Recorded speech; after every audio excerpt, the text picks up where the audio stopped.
নমস্কার বন্ধুরা, আশা করছি সবাই ভালো আছেন।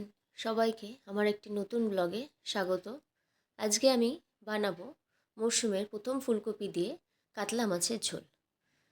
প্রথম ফুলকপি, তাই এর স্বাদটাও কিন্তু অনেকটাই বেড়ে যাবে। প্রথমে মাছগুলোকে আমি ভালো করে ধুয়ে নিয়ে নুন হলুদ মাখিয়ে নেব। এরপর কড়াইতে তেল দিয়ে তেলটাকে ভালো করে গরম করে নিয়ে একে একে মাছগুলোকে দিয়ে দেবো। মাছগুলোর এক পিঠ ভাজা হয়ে গেলে উল্টে আর একটা পিঠ ভেজে তুলে রেখে দেবো। সবকটা মাছই আস্তে আস্তে করে এরম করে ভেজে তুলে রাখবো সাইডে। এরপর ওই তেলের মধ্যেই আলু কেটে রেখেছিলাম লম্বা করে, সেই আলুটাকে দিয়ে ভেজে নেব। আলুটাকে বেশ লাল লাল করে একটু ভেজে নিয়ে তুলে রেখে দেবো। ওই কড়াইতেই কেটে রাখা ফুলকপি, সেগুলোকে দিয়ে ফুলকপিগুলোকে একটু ভেজে নেব। এরপর ফুলকপি আলু দুটোই ভাজা হয়ে গেছে, একটা সাইডে এবার রেখে দেবো। এরপর গুঁড়ো মশলা নেব কিছু, যেমন জিরে গুঁড়ো, ধনে গুঁড়ো, লঙ্কার গুঁড়ো, হলুদ। এই মশলাগুলো কেনা তো, তাই জন্য একটু জল দিয়ে ভিজিয়ে রাখবো, একটু যাতে নরম হয়ে যায়।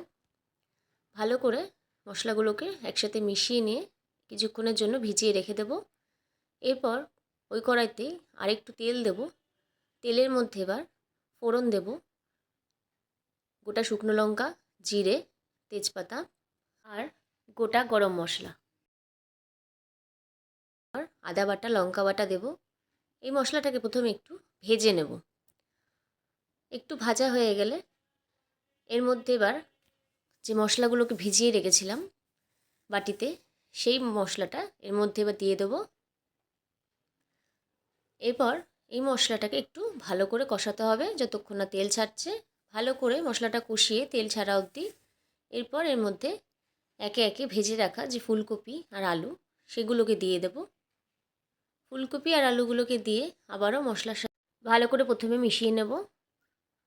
সবজিগুলোর সাথে মশলাটাকে ভালো করে মিশিয়ে নিয়ে এরপর একটু শুকিয়ে গেলে এবার জল দেব পরিমাণ মতো। ফুলকপিগুলোকে একটু সেদ্ধ করতে হবে, সেই জন্য একটু বেশি করেই জল দিয়েছি। এরপর একটু ঢাকা দিয়ে রেখে দেবো যাতে সবজিগুলো ভালো মতো আর একটু সেদ্ধ হয়ে যায়। এরপর ঝোলটা ফুটে উঠলে ঢাকাটা খুলে ভেজে রাখা মাছগুলো একে একে দিয়ে দেবো। মাছগুলো দিয়ে আরও 2 মিনিট মতো আমি ঝোলের মধ্যে রেখে দেবো যাতে মাছের ভেতরে মশলাটা ঢুকে যায়। এবার উপর থেকে কুচানো ধনেপাতা দিয়ে আমি ঝোলটাকে নামিয়ে নেব। তৈরি ফুলকপি আলু দিয়ে মাছের ঝোল। বাড়িতে অবশ্যই ট্রাই করবেন ফুলকপি আলু দিয়ে মাছের ঝোলটা। হালকা পাতলা একটা রেসিপি, খেতেও কিন্তু খুবই সুস্বাদু। রেসিপিটি ভালো লাগলে অবশ্যই লাইক, শেয়ার এবং সাবস্ক্রাইব করে দেবেন। নমস্কার।